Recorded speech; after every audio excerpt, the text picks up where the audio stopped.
Hi, today I'm here with Sue Kreitzman from SueKreitzman.com. You may already know her from that amazing film Fabulous Fashionistas, and I'm here in her incredible colorful apartment to ask her a few questions about style. So Sue, tell me, what do you think is style? Style is, I won't say it's the opposite of fashion, because fashion can be part of style, but it's when you follow your own urges, your own ideas. It's when you dress for yourself, what you like, what you love, rather than following what other people tell you to do. It's a kind of a je ne sais quoi, but you'll know it when you see it.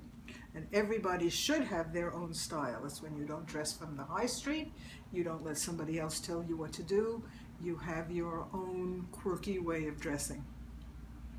And has style changed for you at all after 40? I've always loved color, and I've always dressed in color. And I never liked to do what other people told me to do. I never followed fashion per se. I wore, in my younger days, I didn't have a whole lot of money, I wore a lot of ethnic things. I wore a lot of vintage things. Before the word vintage, really, it was just smelly old clothes.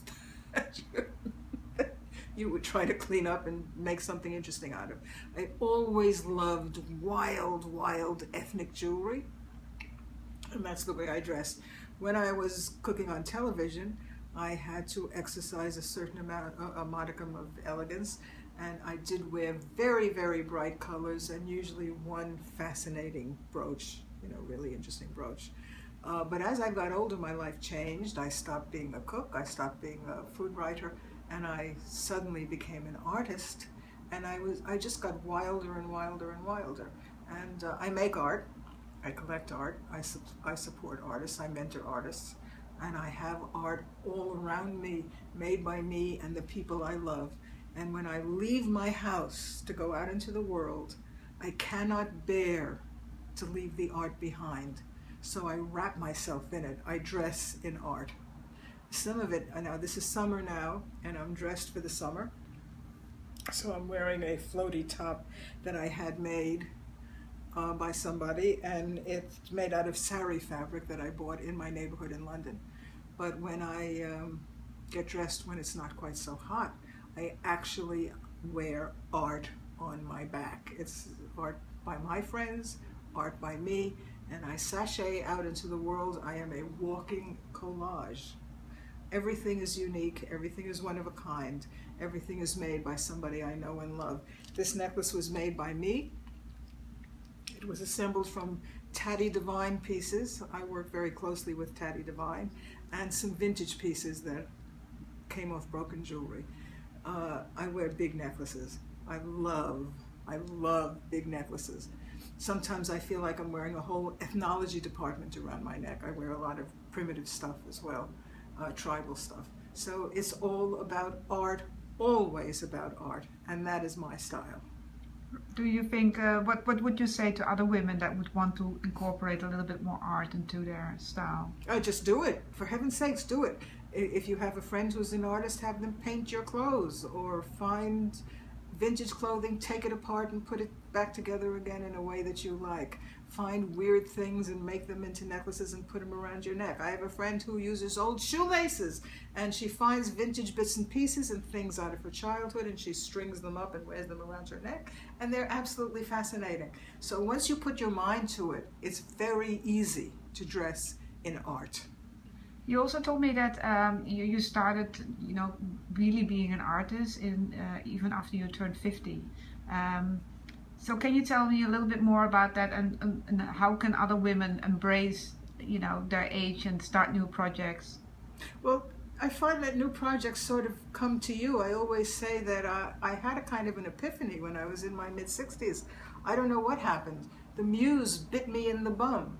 I suddenly didn't want to write about food anymore. I didn't want to cook anymore. I wanted to draw. I wanted to draw, and that turned into painting, and that turned into making assemblages, and that turned into curating shows for myself, my own art, and for the art of other people around me.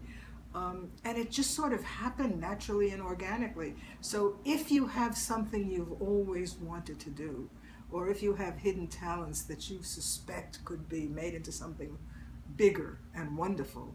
Do it. You know, life is short.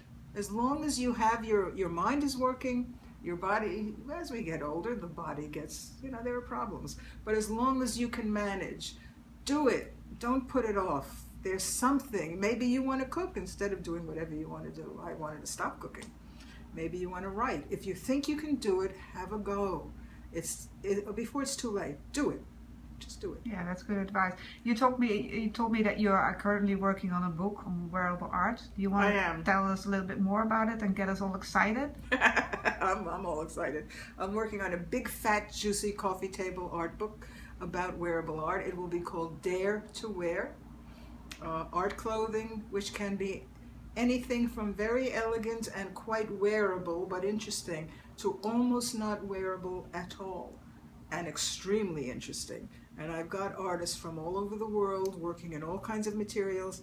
I will wear almost anything. Sometimes I walk out in the street and I don't care if they're looking at art. I am bringing art out onto the street. That's a good thing.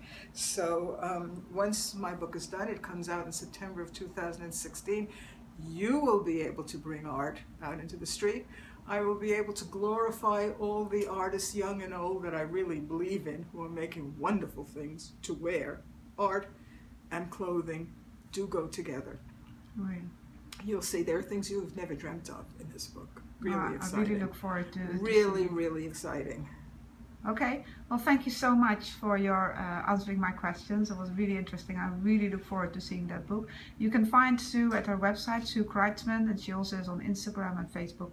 And thank you so much. It's my pleasure. Thank you.